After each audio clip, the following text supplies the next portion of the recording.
Change it again. I hope I can see the chat. They done changed it again. Live chat. Oh, YouTube, y'all need to leave well enough alone. Y'all, I'm gonna give it 5 minutes and then I'm gonna talk and let it upload. Look like somebody already gave it a thumbs up. Thank you, whoever gave a thumbs up. Oh, I'm tired. I literally walked in this house like 30, 40 minutes ago. I had laundry today. I had to go to Walmart. I didn't go in. Walmart pickup. That's the winner. I can't go in. I don't have the energy. By the time you come out, you're mad, you're angry, you're pissed, you're disturbed.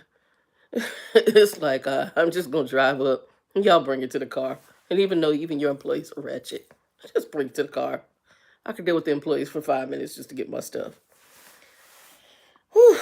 And so I did laundry. I went and got something to eat. Well, I went to Walmart. Went to get something to eat because I could eat in the car. Went to the laundry.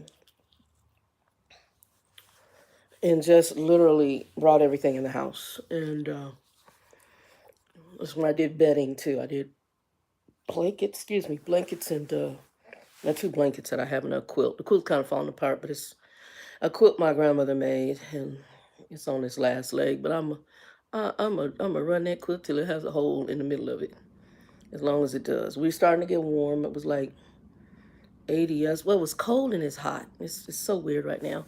My lips ashy. I don't know. I couldn't find my chapstick in my bag. I don't know, y'all. I've been tired though. Put that there. Hopefully it don't slide. It don't. So I'm gonna see. Anybody come in? Great. Most of y'all might be asleep by now. Like I said, I'll say what I gotta say. Cause most of y'all on the East Coast, Midwest, and I don't know about the time zones. Okay, I looked out. I thought I had a chapstick in this bag. Oh, you know where it might be? Let's see if it's a winner. The dentist, he gives you chapsticks. They got different flavors too. I don't know if you really taste them. I think you smell them more than you taste them. Yeah, it's more smell than taste. I'll give it about 2 or 3 more minutes. I am butt tired. Oh, and I'm going to talk about something from last week that I brought up. And I didn't really go into the full story, but I figured it'll be a good story. Actually, two subjects I brought up. I'll knock out today. I'll give it a couple more minutes. Ho, ho, ho, ho, ho, ho, ho, ho. I'm watching this Megan Ashley. I actually like her. And her former best friend, I don't know, friend, would be some more or something like that. I guess they had a show called Know For Sure, and reason I watched them because I saw Jackie Hill Perry on there, and they were doing an interview, and it showed up in my feed, and I enjoy her ministry. And I thought it was an excellent conversation that she had with the 2 young ladies, but you could tell while they're friends, they're very different friends. They're very different in personality. And I guess it sounds like they grew up together. But I guess there's been some issues with the friendship. But, the sad part is when my ministry hat wants to go on and say, sweetie, all God is doing is growing you. So sometimes people are in your life for a season. Doesn't mean that you don't love them. Don't mean that truly they weren't a friend at the time. But it may mean that God is growing you in different directions. And what he may have to do in your life has to shed people. And I remember when I first went into ministry, I noticed that I've been kind of a loner, but I had people who I affiliated with. So when I was in my other lifestyle, I had a lot of gay boys that I hung out with. I mean, a gang of them I hung out with. I didn't hang out with gay women as much as I did gay boys. I may had like a cousin of mine and one friend who was, Charlotte grew up Mormon, but she was gay. Crazy white chick. She funny as hell. And those were probably the 2 women, but everybody else I hung out with were guys. So I had like a lot of, and that just tends to be the case. One, funny. Like I got one over here at the Starbucks. Back in the day, me and him would have been buddies because he is funny to me. I'm like, oh, you funny, and I enjoy humor. So I enjoy people who are comical, and gay boys, a lot of them tend to be very comical because they got a lot of drama. But yeah, but when I watched the show, I enjoyed their interaction.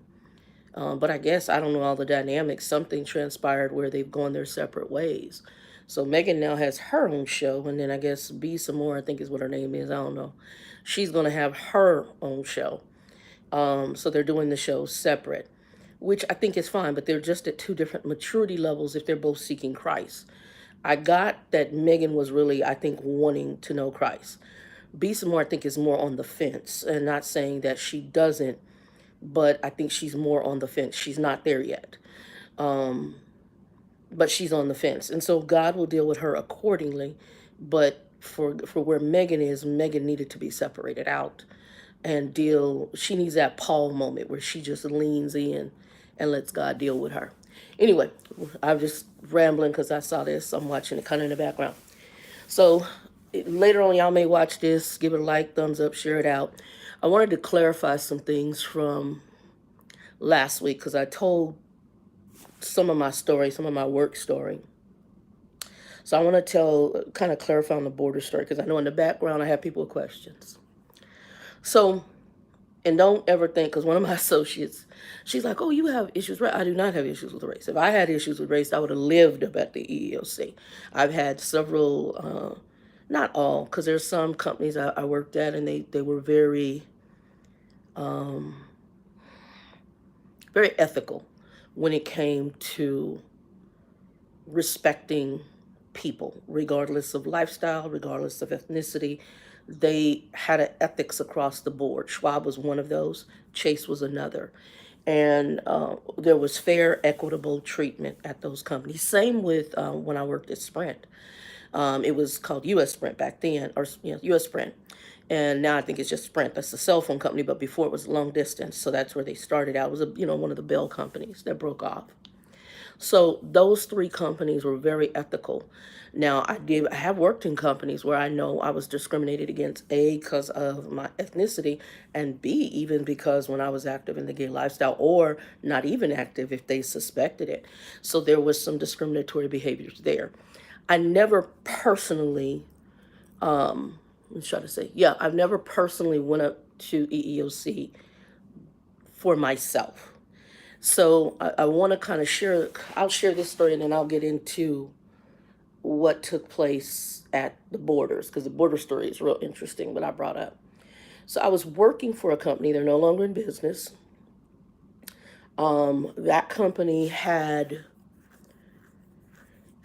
it was a call center. I didn't work in the call center part. I started out as a credit analyst and then I moved to their IS department as an information systems analyst. I ran reports for the corporate office, the stores, and I also did the backup of the servers at night. And I was the help desk because I worked the after-hour shift. I'm a night person. So I got to know people in there, know the reps, stuff like that. And actually, one of my affiliations is what got me into Schwab. She left there and went to Schwab. Well, they had a situation happen. It was, in my humble opinion, was discriminatory on two levels, religion as well as ethnicity. And what happened was, it was a very, in my humble opinion, a very innocent Christian email that was very positive. There was nothing negative about it. And it was a group of people, and all of them were, there wasn't any white folks in the email to my knowledge. Everybody was either Latino or black, okay? And so somebody went to print it out to post it on their desk as like a positive Christian affirmation, to have just that positive quote of the day. Well, when it was on the printer, one of the upper management, who was quite special, I'll leave it there. I interviewed with this lady, and she's the head of the center. She picked it up and she saw it because the printer for this group was right outside of her office. So she saw it, and next thing you know, she put everybody that was on that email on a final written warning, which would have been good for 1 year. So they basically couldn't do anything. They could get termed for a lot of different reasons, right? Because they run a final written warning. which was messed up. So one of the girls, and I overheard the conversation. She said because when they found out about when this whole thing found out, she basically was kind of public, and should have been handled very differently. She's like, you guys are going on final. Everybody on this is going on final written warning because blah blah blah about the company system, and you did this. And so the young lady I knew said, wait, wait, wait. You mean to tell me from a Christian email that there's nothing negative, nothing derogatory, we're just putting it up for affirmation, you're going to, and this was in my late 20s, you're going to put us on a final written warning? I have no attendance. Performance is fine. No issues. Great performer. And she says, and you don't put, she said, this don't, and this is your response to this, because she knew that other people did stuff, email like this. Well, yeah, if this is, you're not supposed to do this, so it's going to be a final. And she said, and this is the way you handle all situations like this. Oh, yeah. So that associate that I knew, who having this conversation, which I overheard, she's like, and I heard, no, everybody who does anything on the company system goes on this. So I don't know, maybe a week or so later, that associate she even wrote, had a thing, but she had ended up talking to one of the salespeople, because salespeople stopped into our office. So we were the corporate office, but there were sales stores. I'm just going to say that. I won't go into all the product stuff. But so she interacted because she was part of the fraud department there. And they were talking and like, oh, hey girl, boom, boom, boom, white guy, how you doing? Blah, blah, blah, blah, blah. And they talking about, some accounts that she had to investigate. And so she brought up this. He said, they put you, he said, yeah, he said, we did one.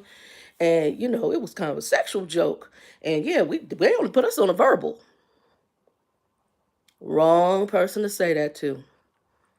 Next thing you know, that individual start talking to all the people on the message.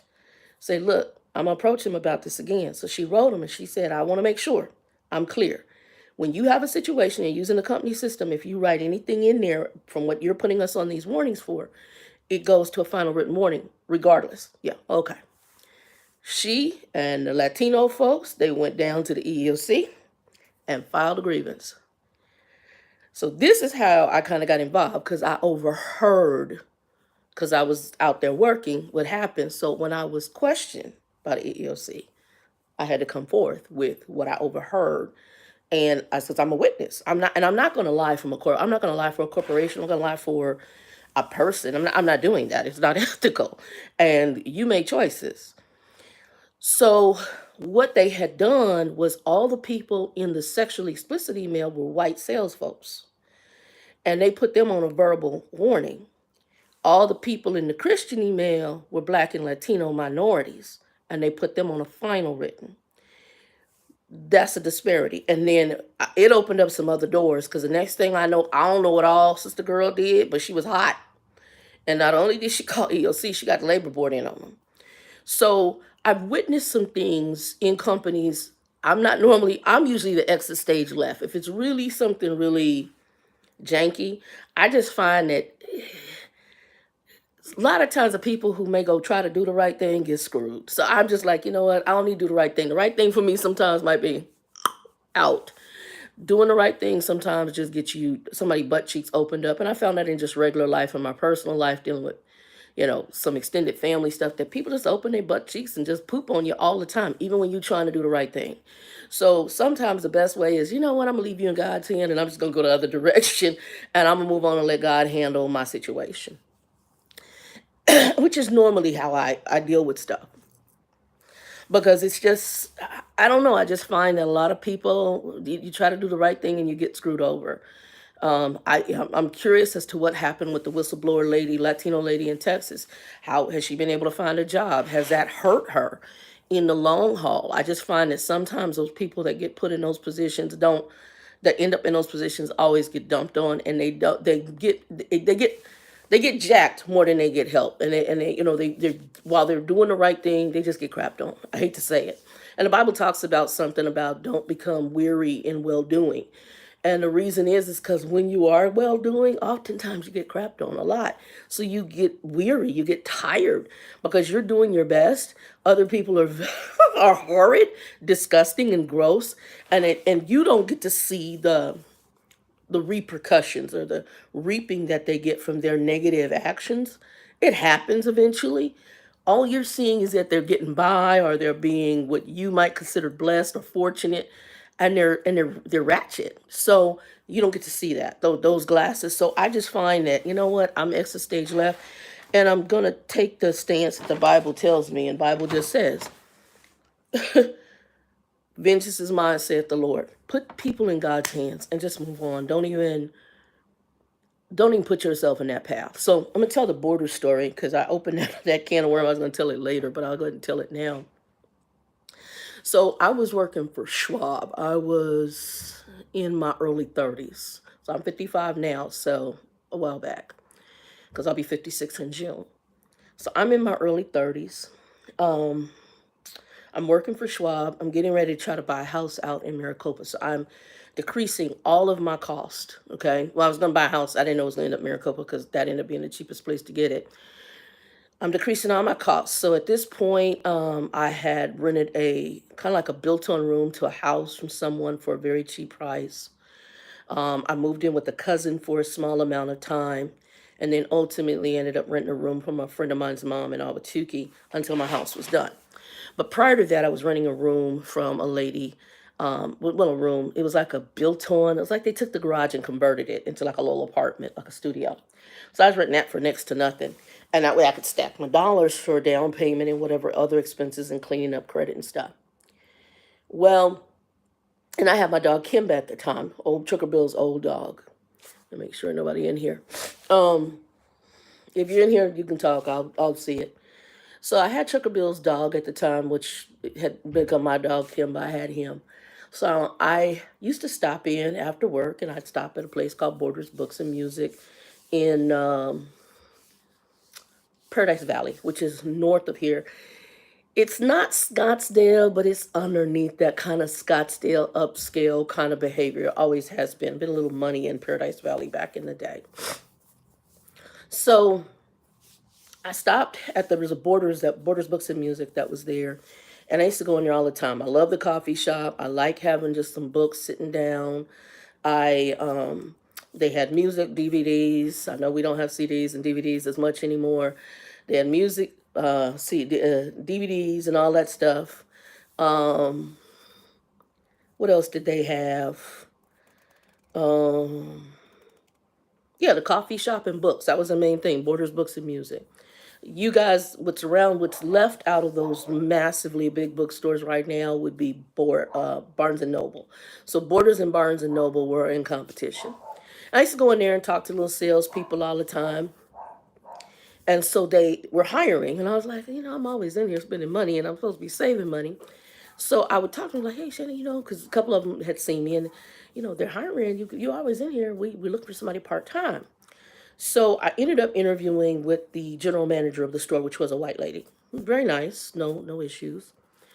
And they offered me the job, and I told her, and they were real flexible around my schedule. They just needed part-time help. By the time I got off, I could help them close. And then Wednesday night was my Bible study. I didn't have to work on Wednesday. I could still do my Bible study nights. And then what ended up happening next? I worked weekends. So I worked I think I had maybe I was working 2 jobs. So when I got hired and got trained, I started on a weekend. There was a gay floor supervisor, or store manager, whatever you want to call him. And he kind of was funky with me, but I just blew him off. I didn't think anything of it. And I always noticed it looks like he was following me around the store. I'm like, this man following me around. So I always just blew it off. I didn't think anything of it. I always have a problem with if you're gay and you're racist. It's like a conundrum to me. The two don't merge well. So at this point, I'm like, okay, this dude is following me around this store. This is really weird, okay? So the church that I was going to was an AME. So for those of you, and it was, AMEs are a denomination. The AME stands for African Methodist Episcopal. So if you're not of the black culture, but even if you are the black culture, but you may not understand about the AME, there are 2 churches that really, they produce a lot of very well educated blacks. AME was one of the top ones. So African Methodist Episcopal, the AME has a lot of very college educated blacks, lawyers, doctors, politicians.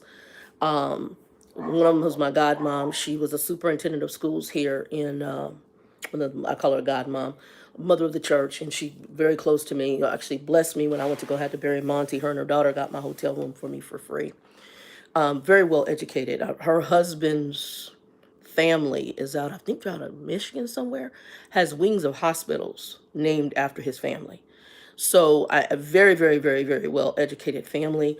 She grew up here. She even knew my mother's father, but very educated. Her brother, I think, was the first black professor at ASU.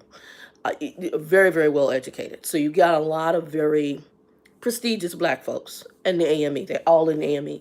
Methodist Church too, if they're black Methodists. So any of that. But AME very prone for that. A very powerhouse black church, historically, civil rights wise, just very, very powerful. And the lady that was in there, she was a retired attorney, and her husband, I think was he city council? He's something down here for the city of Phoenix in politics for the city. So, city or yeah, I think city. Yes, city, something like that. City, I think it's city. Anyway, he was in politics in Arizona for Phoenix area. So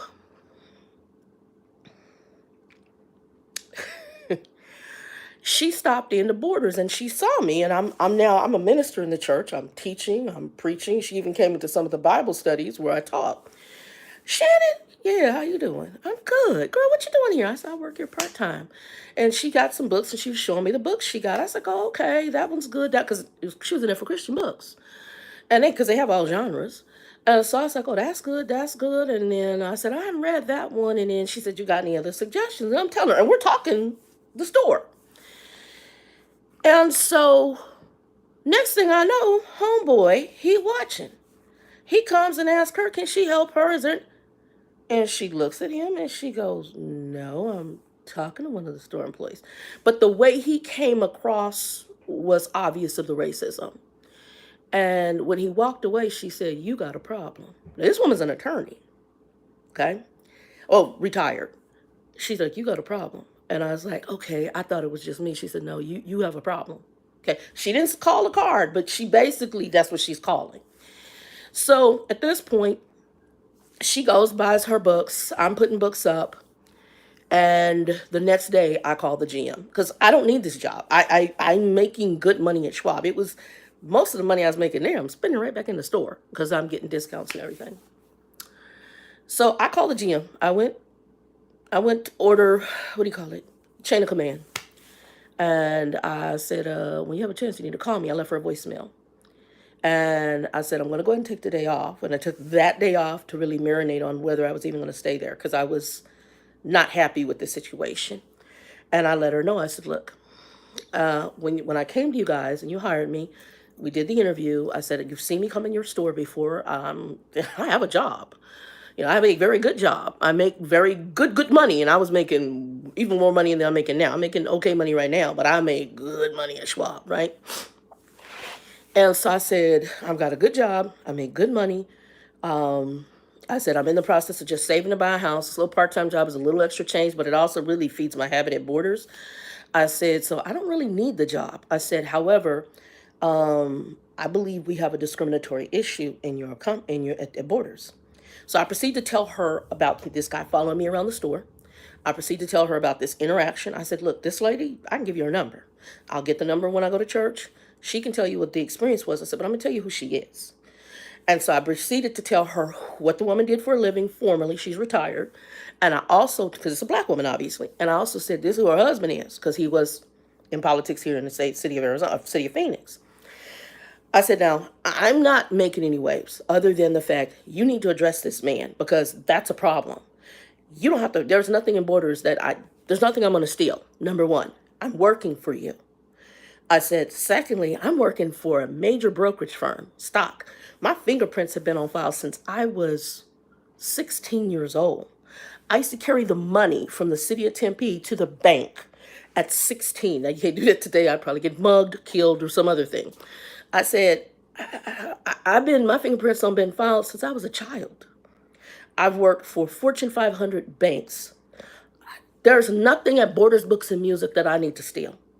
And why this man is following me and why he's talking crazy and why he's being like he is, it's raising some red flags of racial issues. I said, and the conundrum is, I get that he's a gay man. So how you can be gay and racist is really a conundrum. Now, I knew this was likely because I'd already dealt with Dean in my younger days when I was in my 20s. And Dean was so honest about his biases and where they came from, because a lot of people are raised up in the madness, okay? And some people, honestly, they don't know they're racist.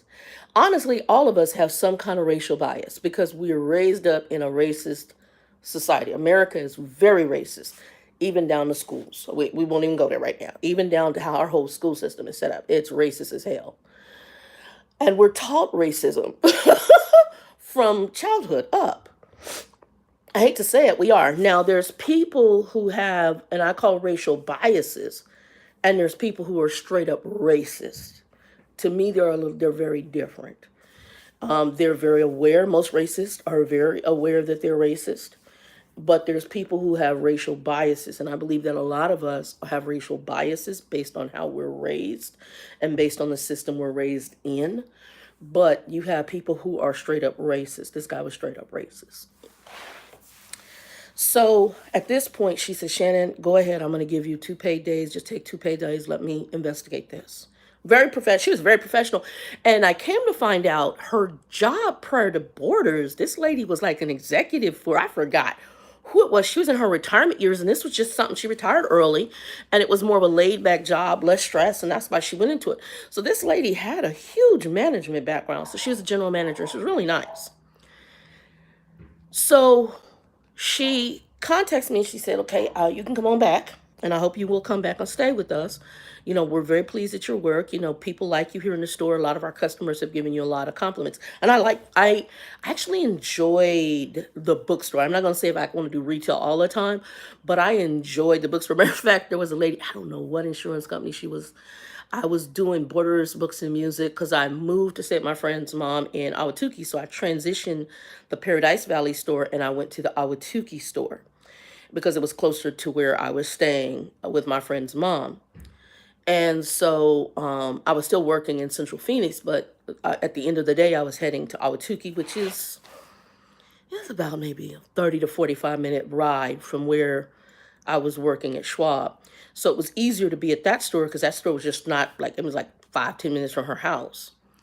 So I transitioned there. But before I did the transition and when this situation was going on, here's what transpired. And she did a good investigation. I was like, whoa. She ended up talking to his peers. So the other floor managers there at the store managers there at the store. And the day I got hired, and she told me this, and she shouldn't have, but she told me, the day I got hired, he made a very derogatory statement that he was shocked they hired a ninja to one of his colleagues. Some other derogatory stuff was said to various store managers, and they were very forthright because they said she's very nice. You know, customers love her. She's really nice. She's always friendly and she's funny. She's got, you know, a little sense of humor, and I'm very sarcastic, as y'all know. So I got along with everybody. Just this genius was weird. So she said, you're not, she says, I know sometimes in these situations, people think, am I imagining this? You have not imagined anything. Based on the feedback from his own colleagues, there were things that have been said, and she shared those couple of things. She didn't use the N word, but she said the N word had been used. I'm shocked they hired one of them had been used. And there were various other things. And I said, you need to stop telling me, because I was getting upset. I was mad, but also it was putting them in a situation that could have gone EEOC based. She says this behavior is going to resolve itself quickly. And if it doesn't, you let me know, because we will resolve this situation and it will not be against you. it will be resolved, or this person will have to change their behavior, or they can't stay here at Borders. We do not tolerate this. The same way that we are supportive of people and their lifestyles is also how we're supportive of ethnic differences. I mean, she was very, very professional, but I had to stop her because she was telling me everything she was finding out in this investigation, and it was bad. This guy was horrible. He did come and he apologized to me, and he told me there would be no more issues. Um, and he apologized, said he was sorry. Now, you know that's just because he was trying to keep his job. And I just said, oh, okay. I said, forgive him. And I was looking at him because at this point, and I really want to say, bruh, you're a gay dude. How? And back then, it's not as open and as pushed to me. It's almost pushed in your face to have to accept. It wasn't like that. It was not like that. So how you can describe it was just really a conundrum to me. It was like a cut, and I'm like, really, really.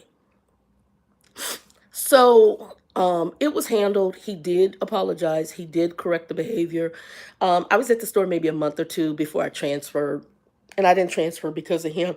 I transferred because I had moved in with a friend's mom, waiting for my house to be completed because I had purchased the home.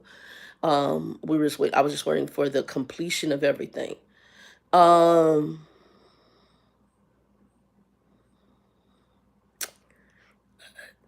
what I will say, and I told this story because I sat with a friend of mine who has moved back out here, and it was three of us black women sitting in my car. We went to all to have eat and hang out because she just moved back.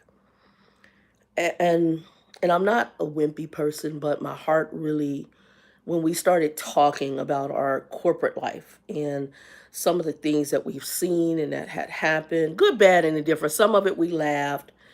But some of it was like when she told me a story about how she'd been treated at a couple different, and I'm one of them's massive, big, huge company. And even some of the stuff she had put up, she works government right now. I couldn't pick my teeth up. This woman she has 5 children. She's been married a couple times, but has been a single mom for a good chunk. And just sometimes when you hear just because of your ethnicity, especially the color of your skin, the treatment and the behaviors that you get is just like, wow, how are you even freaking human? You know, what, I don't understand. I don't, I understand. And that's probably why at this point, and I've seen even, like I said, titles don't mean much to me anymore. I know some people, they'll dangle the title, oh, you can be this. And people want the title because they want to feel important because they need their ego stroked. I don't need my ego stroked. I don't. I want to be as ethical as possible, and I want to treat people decent, and I don't want to be a butthole, but I find that a lot of people who get the titles become huge buttholes. And some of them will sell their soul for $1. I'm not there. I'm not there.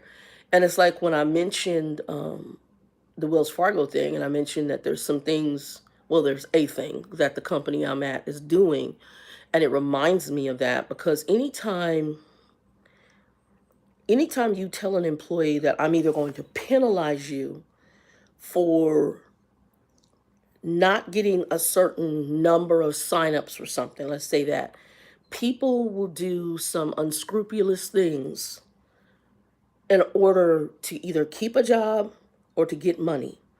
And get money can be just to keep their existing job and get their regular paycheck, and or to get bonus money. So that's what happened at Wells. And when you do that and you say, okay, wait a minute, this is what is supposed to be offered to these people, and it's their choice. But if the people don't make the choice the way we would like them to make it, we're gonna put it on you. Why would you do that? That's not ethical. Because I can't control what a person's choice is. I can lay the choices out. But if they choose to go left, but you want them to go right, why are you penalizing me if they choose to go left? Because that is their choice, and you have told them that's your choice. So now you're going to get people who may manipulate word things, connive things in order to get people to go right because that's what the company wants them to do when the person should have the option to go right or left. Okay, so let me give you an example. So y'all know I used to work for Carvana, and they have a company they're associated with. The son's father owns, I think it's CarMax, right? And I don't know if you guys have seen a recent commercial. And every time I see the commercial, I bust up laughing because I know their tactics, right? Which you got to read between the lines very, very well.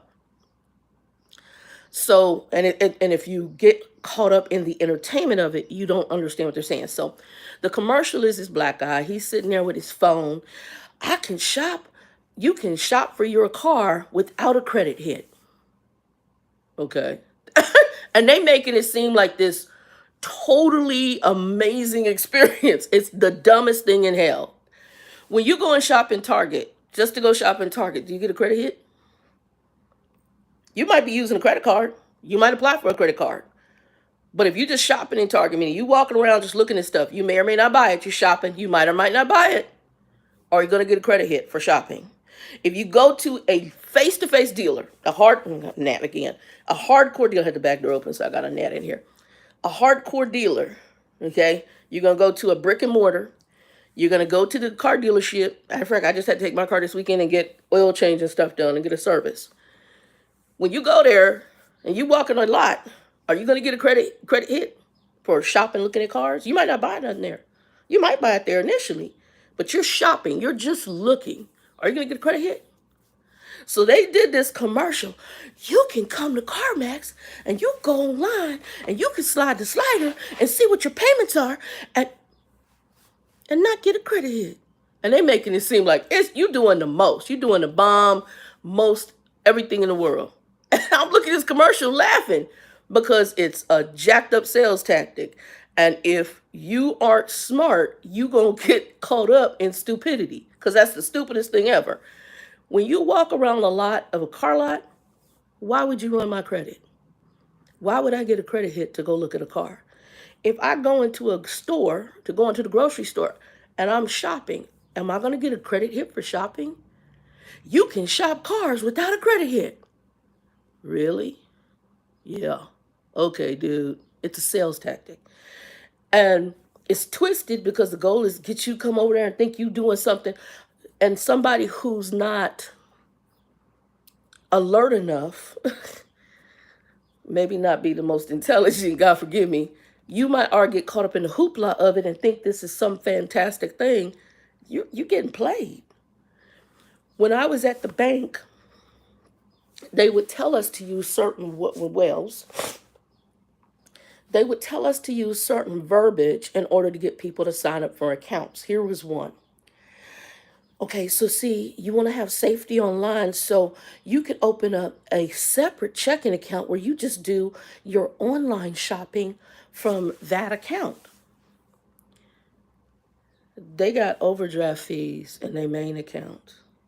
They don't keep money in the main account. They barely making it in the main account.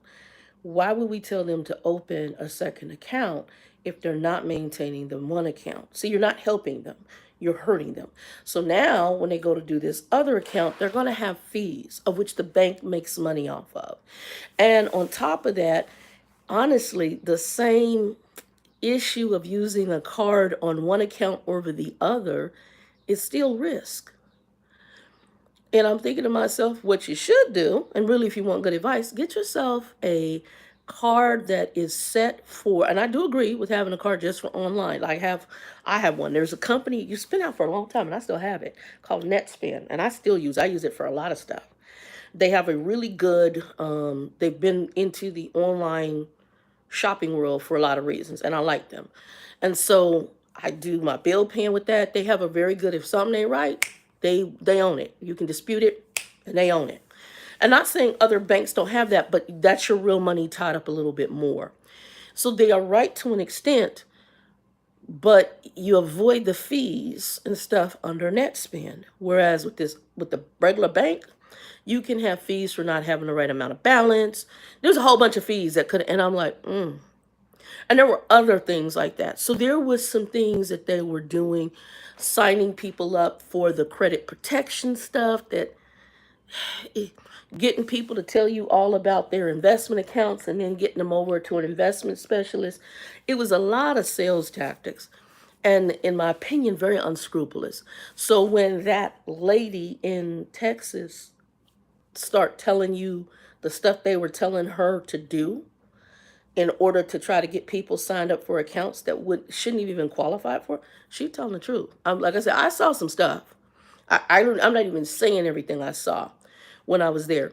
So it concerns me when I see companies that do this. And I'm not saying this company, like I said, the company on a grand scale, they got some bomb stuff as an employee. Where I do take some things as the micromanagement, that whole bathroom thing is weird, that inhumane part of that, and this new tactic, which kind of falls under a sales tactics of penalizing your employee if the customer doesn't choose the way you want them to choose. To me, lay it on the table. And then I move right into the options. But for you to penalize people, like I said, sometimes when you do that, people will do unscrupulous things, twist things, say things in a way in which the customer now is negatively impacted because that person is concerned about their job and or any money's coming in. So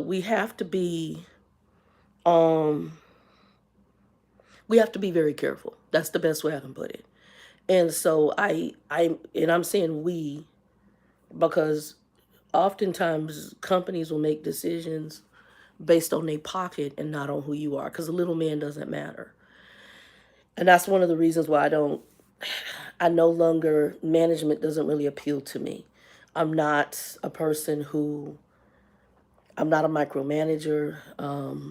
I'm not about trying to feed my ego. I'm okay being the little guy in the corner. Um, I'm okay with that because I just can't sell my soul for $1, and I know that's who I am. And like I told one friend of mine, I guess I'm gonna be piss poor all my life because there's just some stuff I can't do. And I got a good friend of mine, love him dearly. We're very close, and I watched him do some very unscrupulous things for money, and that was with a family member. And actually, it impacted his entire family. And they don't know. They don't. I'm having a hard time that some of them don't know, but they don't, because it was very obvious what he was doing, and he positioned himself right close to a relative of his who had money, and by the time it was over with, he had her change the entire trust, and all the money comes right to him. It's my money, my, and every piece of property, things that were supposed to be split out among the siblings, not done.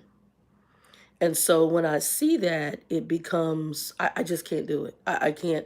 So I said, I'll just be pissed for all my life. There's some stuff I can't do. There's just stuff I can't do. I can't live with myself. It's just like when I was training truck drivers. I had a lot I reported. A lot of them got off my truck because they were unsafe. And I can't have on my conscience the fact that I approve somebody and they go out and kill family of 5, 10, 15, 20 people. Because they're not safe, and all for me to be able to make a lot of money for a couple of quick paychecks where I'm doubling up my money off of that person because I let them drive and I'm team driving with these people and I know they're dangerous. I had a couple drivers who could actually drive, but their focuses were off, and I knew that if the focus was off at the wrong time, they kill a whole bunch of people. Like I said, I had one who almost ran over a car in front of us that was stopped because he was so concentrated on his check. Yeah, there's some stuff you just can't do. There's some stuff I just won't do. So that's my border story. I wanted to tell that story and kind of clarify. And so on my own, I've never had to go to the EEOC. Well, I'm trying to think. Yeah, it's always been, as far as something in that situation, was something I witnessed. Trying to think of another story. Oh, the weed. That was the other part, the weed. So this weekend I go yesterday and I have to run around and take care of myself. I can't remember what my day was, like a blur yesterday. What all did I do yesterday? I had grocery stuff. That was it. I had some grocery stuff. And I There's a Mexican bakery here, and Joe used to go and bring tortillas to me. He would get from there like $4.50, fresh tortillas. Yeah, I got them here by me on the couch. I gotta go put them in the refrigerator. These are them. They smell good, and they make them right there at that bakery. So I said, bruh, I've been craving those tortillas, and they're good. I heat them up over the fire, put some butter on them and honey. Amazing. I can just heat them up. They're just amazing, and eat them with something, soup, anything, grilled cheese. Like a cheese. Amazing. So I said, hey, where did you get those? And he says, oh, he gave me the name of the bakery. So I put it in, and he says it's in Goodyear. Goodyear is a little distance from me. I was like, well, I ain't doing nothing there. I'll ride out there. Well, when I put it in, lo and behold, they've got a second location. That's only 10 minutes from the crib. So, of course, I went there yesterday. When I walked in, I got like a couple burritos. I got a burrito and then some of their little desserts. I'm not a major sweet person, but I have every so often, and I like some desserts. But I'll eat like a little bit of it, and then I'm like, good. I'm more sit down to the savory meal kind of person. That's me. So they had a green chili burrito. It was amazing. So I left there, and I went to go wash my car. So I got one of them little car memberships. They gave a special.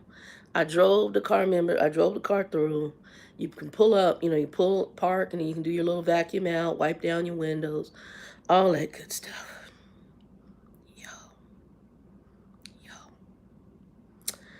So a little black girl, looked like the baby was in her 20s. Looked like she hula hoop a Cheerio. Looked like somebody whooped her butt too. Her face had bruise all over here. I got a Mercedes, nice looking Mercedes too. I don't know what she do, and that's not my business. I don't really care. But a nice looking Mercedes. You can tell they probably caught up into the status of the cars, the kids. So all of a sudden I see her pull out, looks like a cigar case, like what you put two cigars in.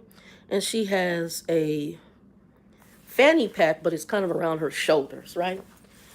And she unzips it, pulls out a lighter, and then pulls out a little cigar case. Now, cigars don't bother me. Actually, I like this. Some cigars I like the smell of, and some pipes I like the smell of. Depends on the tobacco. I'm really weird. And like some cigarettes, they call clove cigarettes. I like the smell of cloves, y'all. Whew, y'all, that was a good one. Allergies been kicking. I was out there cutting some weeds too when I came in today. So, lo and behold, y'all, people, I go and this chick, I'm wiping down my windows, wiping off the water, cleaning up just really quick because it has a little air thing. You're just getting off the little extra and making sure your windows are clean. I got the car open. I'm about to vacuum. All of a sudden, I smell weed. I'm like, are you crapping me? I look, she done lit up a joint and trying to walk, and then kept coming back to her car. I'm like, first of all, you're getting ready to drive this car, which you should not be under the influence of anything. I have a problem. Because weed ain't like having a cocktail. It's different. You could possibly, unless you have some other alcohol issues, probably do one cocktail. Marijuana is a whole different can of worms. And I'm just like, one, I don't want to smell it. It's just like there's some things that I'm sorry. I'm sorry. I'm sorry. I'm sorry. I can't. I can't, and I absolutely hate it. So I'm just like, who does? I didn't even vacuum the car because, and after being around, if I'm around it for like a couple of minutes, I feel like I'm puke. So at this point, I just got in my car and left. And I was like, I didn't finish doing what I was going to do, which was a vacuum. I'm like, I'll do it another time. And I could have probably backed out and gone to a different location, but I'm like, I was so disgusted. And now, because they've legalized this crap here in Arizona, and I was not a proponent of legal. I had a problem with it as medical. And if you're gonna do it medical, I'm figuring if they can do it like a pill, I don't have a problem. And some people do the gummy bears, whatever.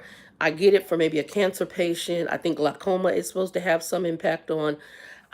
I can possibly get it for that, but just for casual use, I got problems. I just got problems with it. I don't. I don't. It's not my thing. It never has been my thing. It never will be my thing. Yeah, yeah. So, yeah, that was my weed situation. I can't remember what else I had. I had books, weed, I told y'all the border story. And border is weed. And there was something else, but I can't remember now. Um, I think I told y'all most of the story that I had. Yeah, so that's pretty much my story time for today. Not a lot of people in here, so I'm just gonna let that upload. But give me a like, thumbs up, share it out if it helps you. For those of y'all who are in corporate situations, one of the things I tell you is to pray, because that's what I've been doing. I've just really been praying about this. Benefit wise, company's great. Money wise, pretty doggone good. I love the fact I'm work from home. That has been huge because you get 3 weeks work at home, 1 week in the office. So like this week coming up, I got to be in office, which I hate. But well, I do need to go to my doctor's office and do my labs. I got to get a new doctor, but my lab is still there too, and I need to do a lab for my blood thinner. And they've been like, you're overdue for your lab, and I'm thinking, well, once I'm back in Tempe, right there, I'm just gonna go to work early and stop into the lab. So I'll probably do that sometime between now and Friday.